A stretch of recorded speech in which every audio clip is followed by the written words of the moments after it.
Just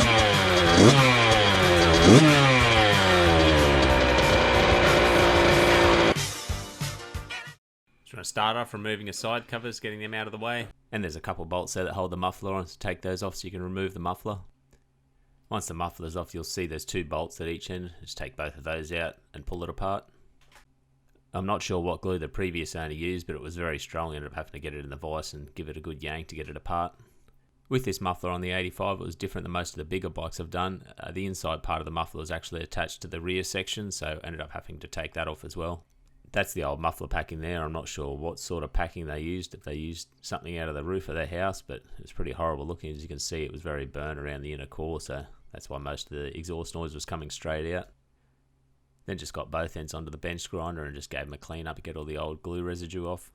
Also gave the inner core a bit of a clean to try to clean out some of the holes. It wasn't the best job I could have done on the bench grinder, but you can also get a flame torch or an oxy if you have one and just burn all the old carbon out of it. This is the muffler packing I used. It's some DEP stuff I bought from the local store. With this stuff, you can get it in 2 types. You can get it in a flat sheet, and you can also get it loose. I recommend usually using the flat sheets, and a lot easier to work with.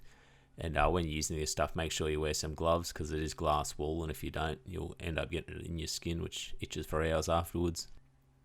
After I did this, you can see I just used the old stuff as a bit of a template to get a rough idea of what size I needed. Then just roll that up nice and tight. You can also use a bit of masking tape here to help hold it together as you put it in. You don't have to worry about that because it'll usually burn off once the bike starts anyway. I then used some Sikaflex 670, which is heat rated stuff, just to seal the ends up so it didn't leak any spooge out once the bike's running. Once both end caps were back on, just put the bolts back in and just gave it a good clean up around there before it dries so it's nice and clean. Then putting the muffler back on is just the reverse of what you did when you took it off. Put all the bolts back into the side cover back on, and then start it up and have a listen to the difference.